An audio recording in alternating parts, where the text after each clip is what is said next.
So let's talk next, about this video that literally has went viral over the last week of this mother and her son. And she had a daughter with her too. But primarily her and her son walking through Chicago. Yeah. And these younger kids turning them in terms of her and her son, and then literally jumping on her and jumping on her son and beating them up. Yeah. And literally, I mean, if you see the video, like the mom is not really fighting back as much. The son is just taking a whooping from all these kids. And, you know, they say the mother, you know, had, I want to say they said sickle cell or something like that, but they had to be pretty much put in the hospital and stuff like that. Yeah.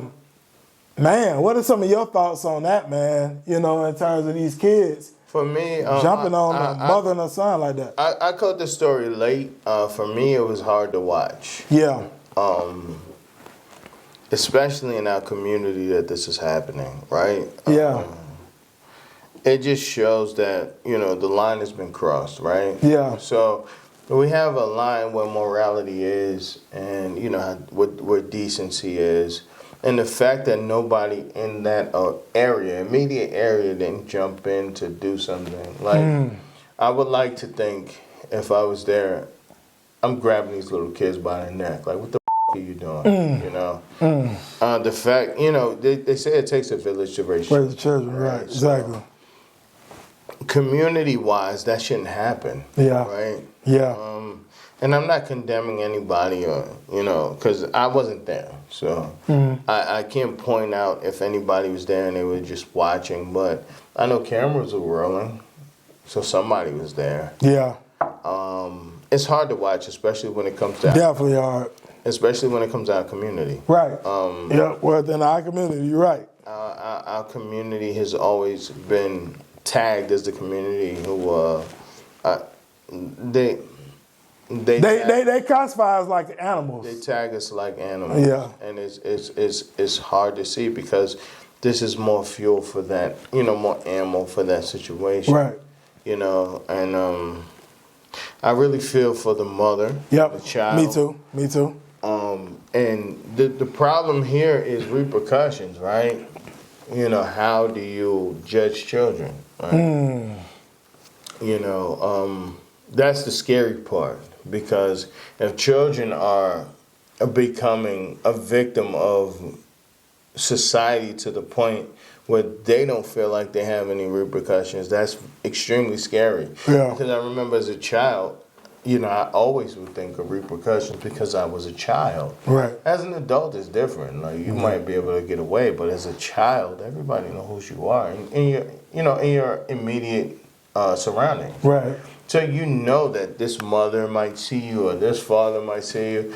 If we are devolving to a place where children don't feel that level of, you know, community sees me, right, that's extremely scary for our culture. Because, you know, when we came out of slavery, we were very community-based, you know? I was in New York. After Jim Crow, you couldn't come on Lenox Avenue if you didn't wear a suit. They would run you off. You know, there were standards. These standards that are no longer there, that's the things that's scary. What happened is bad. It was egregious. Yeah. But looking past that is what we're really trying to deal with. What are these children dealing with in their process? Right. Or what's going on in their household, even with their parents, for you to be behaving this way. It's not even their parents. In my opinion, it's their processing center in their brain. What are they thinking? They must have no understanding of consequence at this point. When you become numb to the sense of consequence, nothing can hurt you, right? Right? Yeah. We as grown men, we don't run out when the bank doesn't give us the money that we need and shit up because we don't want to. Right. I mean, possibly we do that. Yeah. But we also do that because we know the consequences that come with it. Right. When you start to get to a point, especially in the youth, of missing that thought process of consequence, what does that really mean for a society? And I cry for that because we're young black children. Yeah. But That's what was in that video. if we move past young black children, this is just children. Yeah. The future is what we have to look forward to.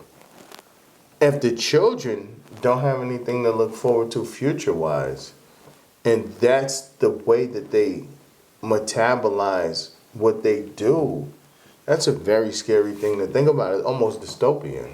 You know what I mean? Yeah.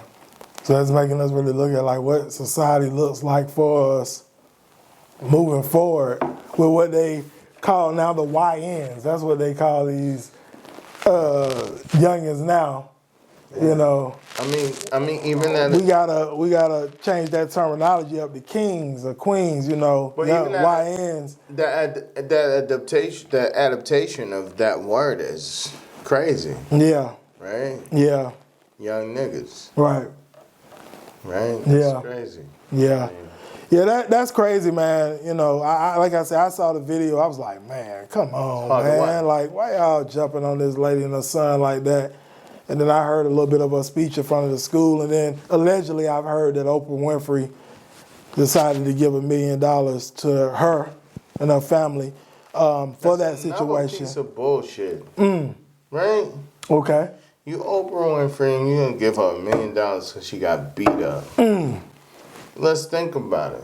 Okay. Is that for the lady or for Oprah? And you know what? I grew up loving Oprah.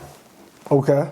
But we have to call out the hypocrisy, right? Is she doing that to help this lady? Or is she doing that because it's a photo op? It's a tax write-off. If this didn't happen to this lady, would she care about her sickle cell or her kids? And that's not even a knock on Oprah. It's just a focus on society. Yeah. And how it's moved and how people move in society.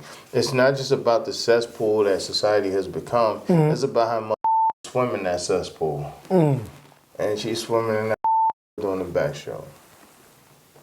And I'm not going to give no props for that. Yeah. You know what I'm saying? Like, if that's the case. So you don't really know the If that's morals the case, behind Oprah. I need $1 million right now. Yeah. You know, and again, I'm not trying to put this on Oprah. I'm putting this on the society. Our society is in a place where it's a cesspool. It's all about how you swim in that cesspool. And Oprah, if she did do that, she backstroking in the bitch. Because you know what she's going to do? Going to send this lady $1 million at Oprah's tax bracket. You know what that's going to do to that lady? What? It's going to break her. Because you can't send that type of money Right. in Oprah's tax bracket. Yeah. Because her tax bracket is crazy. So they're going to come after Shorty, number one. Number two, Oprah's going to be able to write it off as a charitable contribution. Yeah, that's right up here. So is it really, son? I'm not giving no props for that, yo, bro. That. I need $1 million, Oprah. I need $1 million, Oprah. If that's the case, Hey, you know what's crazy? In the comments, that's what a lot of people were saying. It was like, I need $1 million, Oprah. they was like, hey, I go out I and get watch beat Color up. Purple. I pay for that shit. People's in the comments like, I go out and get beat up too for $1 Bro, million. hit me right now. That $1 was million crazy. cash, nigga. Yeah. You could punch me right in my girl right now. I ain't gonna say nothing. Hello, this is G Bass, Rise of the 1%, Rise Media. We on this Saturday evening about to get ready to knock out some podcast episodes with some individuals here in the city of Atlanta making some big moves. You can see here, look, this is how it goes down. Here when our guests come and sit down with myself, G Bass, other Rise of the 1% and Rise Media, to have that conversation. To share the story, share the journey, share what you got going on. So listen, everybody got a story, everybody got a journey, and then you got some things going on, then you definitely can get with us and see if it'll be a fit to be on the Rise of 1% podcast and actually have that discussion with myself. It's going to be a link to a form you can fill out. You said www.theriseofthe1%.com/pod form. Again, www.therising1%.com/podform. It's going to be in this video. You can fill that out. And we can see if there'll be a fit for you to come on and have that conversation with myself. If you don't fill out the form, then obviously it's not for you, and that's fine. We're looking for those that's serious. Those that's serious about rising to the top 1% are already in the 1%. That's what we're looking to sit down with myself right here. As you can see, Rise Media, Rise to the 1%. This is how we get down. We have a great time and have a lot of fun doing it. So once again, if you're serious, make sure you fill out the form. We'll look over the form, see if it's a fit. If it's a fit, we'll reach out. If not, we won't reach out. We'll just continue to move forward. But with that said, this is G-Bass. See you soon. Have a great one on purpose.